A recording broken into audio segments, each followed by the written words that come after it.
the 12 Star Fairies.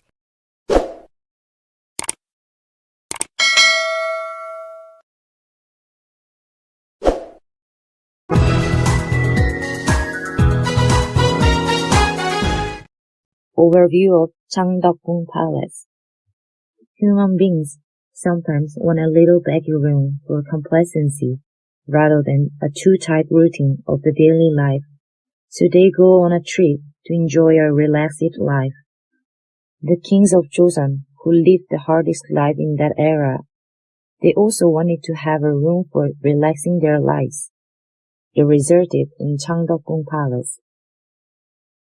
Changdeokgung Palace is originally a place built as a igung, a detached place, where the king stayed in a war or a disaster. The king would also stay there in case he cannot stay in the main palace due to the fact that he traveled to a local place. Changdeokgung Palace was one of such a palace as well. Both Changdeokgung Palace and Changdeokgung Palace was called as Donggwol, East Palace, because they are located in the east of Gyeongbokgung Palace. But Changdeokgung Palace is famous for the place where the kings of Joseon Dynasty had the most love and affection. Many kings prefer to live in Changdeokgung Palace rather than in the main palace, Gyeongbokgung Palace, and the most kings actually lived in Changdeokgung Palace. What was the reason why the kings of Joseon especially liked Changdeokgung Palace? You will find out naturally once you visit Changdeokgung Palace. In contrast to the Gyeongbokgung Palace, which was designed with a tight flow of human traffic to make it easier to work efficiently, the Changdeokgung Palace is dotted with the pavilions harmonious with the beautiful scenery around. It was made with a special structure in which we are able to enjoy leisure time and speculation while going to work. Gyeongbokgung Palace was built in accordance with the way of Chinese traditional construction, which is the building was arranged symmetrically on the flat ground. However, the buildings in the court of Changdeokgung Palace were arranged as they are blended with the nature without transformation as much as possible. Probably, the relaxed mind that the king of Joseon Dynasty found was derived from this naturalness. In the Changdeokgung Palace is there only a rear garden, Puwon, of the palaces in Korea. Also, the original form of the palace relatively well preserved compared to other palaces, because perhaps it was frequently used by many kings.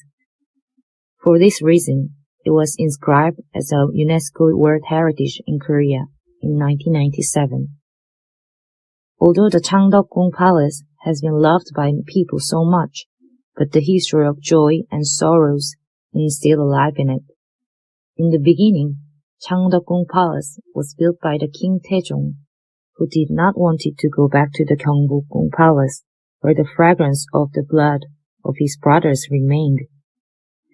After that, the construction proceeded according to the order of the king. Many parts burned out and disappeared throughout the Japanese invasion, Unjin-Weran, and Japanese colonial period. Changdeokgung Palace, a detached palace though, has been functioning as a main palace for over 300 years. What was the thought of the king while constructing state affairs in the place, filled with the sense of the composure and smell of the nature? Changdeokgung Palace is divided into inner court and outer court. The place where the official work was done is called outer court, and the personal space of the kings and royal families is called inner court. All the buildings are nestled on the hill naturally along Maebong Peak of Bukhansan Mountain. Donghwa Moon Gate, the main gate of Changdeokgung Palace, is the oldest gate in the existing main gates of the palaces, and is designated as treasure number 383. The name of the gate means teaching the people the great virtue to be influenced. Donghwa Moon Gate served as the main gate of the palace, but unusually it is located in the southwest corner of the Changdeokgung Palace. In order to meet the main building in Jeongjeon Hall, it is necessary to turn twice after passing through Donghwa Moon Gate. Since this is due to the geographical specificity of Changdeokgung Palace, located in mountainous area, Donghwa Moon Gate, which also a sign that it is a palace, is adorned with a splendid decoration. There were drum and bell in the second room over the gate, which is informed at time to the people, but it does not exist anymore at present. Donghwa Moon, a symbolic door, lifted its heavy body only when either there was a big ceremony or the king needed to access. For this reason, Kyungho Moon Gate in the south or Gyeongchu Moon Gate in the north were usually used in ordinary days.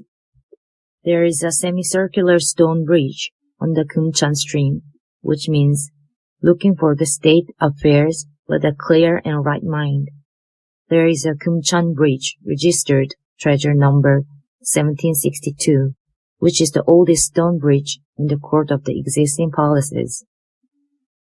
Going into the Qin Sun Moon Gate, after passing through the Kumchan-gyo Bridge, you will find the mysterious space, the trapezoidal-shaped courtyard of outer court of Injeongjeon Hall, which is supposed to be a plain and tidy square. It is an important space connected to the deep quarter of the palace in the east and to the Injeongjeon Hall, but the overall shape is asymmetric. This is because it does not line the surrounding terrain with the building, but takes the form that aligns the building with the surrounding terrain.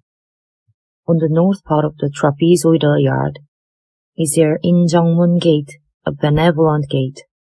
It is a gate that boasts a magnificent view of 3 compartments in front, 2 compartments on sides and, as name suggests, it plays the role of the main gate.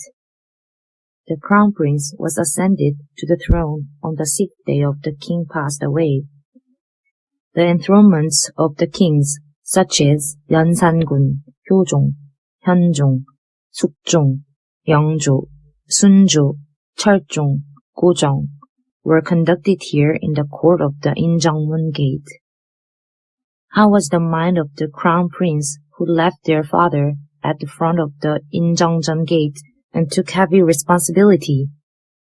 It seems to come to me sadly that the responsibilities of the king who had to be indulged in the state affairs without enough time for the lamentation for their fathers.